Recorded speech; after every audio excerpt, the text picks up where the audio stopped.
The big news on this Monday, Dodgers making it official, introducing the machine in Dodger blue.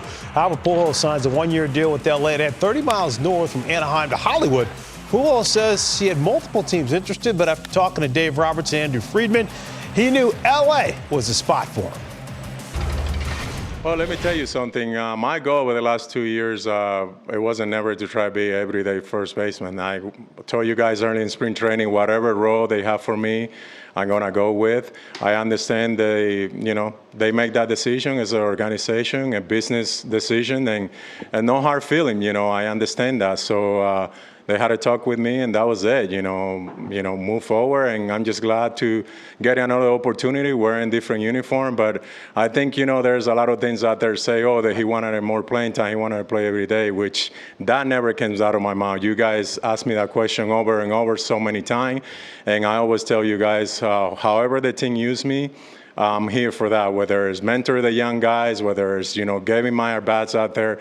Listen, I have 80-some at-bats this year. I never thought that so early in April I was going to have that many at-bats, and I was excited with the playing time that I got in there. But I also understand that they wanted to move different direction, and I respect that. I was in that organization for 9.5 years, and, there's no hard feeling at all. All right, Albert Pujols was released 11 days ago, Bill, and man, I thought if he was going to get picked up, it'd definitely be by an American League team. If it was a team of the National League, maybe go back to St. Louis. But wow, the Dodgers, huh? Well, I think, you know what? When I first heard it, I went, nah, that's not a good fit. And now with Seager going down, okay, and the possibility of maybe some moving pieces, and you know how I am I think sometimes managers have too many moving pieces and they get a little frisky with it. Oh, yeah. But this might be an actual case of necessity where Albert can get a few days at first base. I believe that might happen. And when they go play an American League team, then he can DH. But I actually think this is a pretty good fit right now. I wasn't sure when I first heard it, but I think right now it looks pretty good. That's pretty unbelievable, by the way. You look at all those number ones, man, in terms of active players. This guy's a first ballot Hall of Famer. What do you think, Dan, he's going to offer this Dodgers team? A veteran presence, a veteran bat, if they can get the right matchups. And the Dodgers are all about matchups. If they can find the right-handers and play him against left-handers exclusively, they might be able to get the best out of Albert Pujols. But this signals a little bit to me, maybe Cody Bellinger is going to be out a little bit longer than we in the Dodgers anticipated.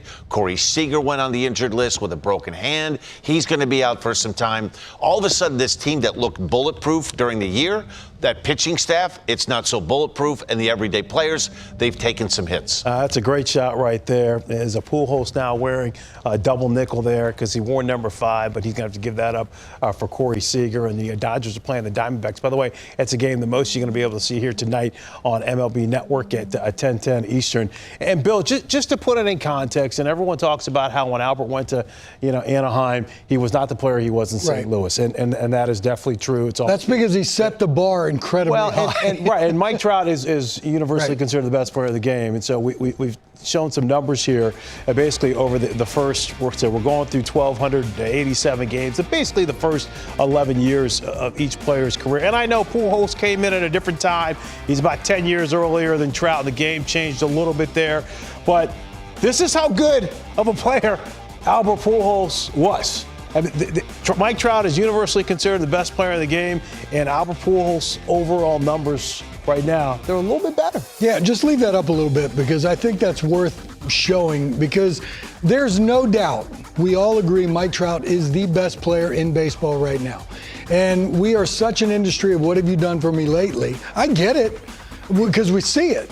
But those numbers don't lie. When you saw what Albert was able to do when he first came up, and it was kind of funny because you go back to when I think there was a reporter a long time ago asked Albert what he thought about watching Mike Trout do his thing. And he goes, I've been there. Yeah, right. I've kind of done that before. But I think that's just worth noting. Albert was as good as anybody we've seen in that first stretch when he was with the Cardinals. And trying to get back, Dan, to the postseason, the Angels, it was the only time he went was 2014. They got swept by the Royals, but he still hits left-handed pitching pretty well.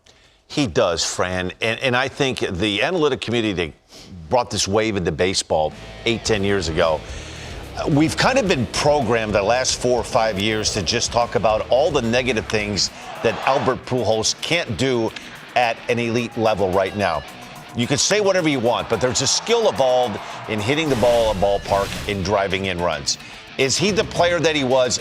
None of us three are up here going to say that he's the same player he was. But if given the right opportunity, and that more than likely will present itself against left-handed starting pitching or lefties in the lineup, there's a chance for Albert Pujols to be successful. And I think it's been kind of the cool thing to do, like to jump on this analytic train and just look at the numbers and really just find bullet holes in a lot of different players and what they can do and what they can't do.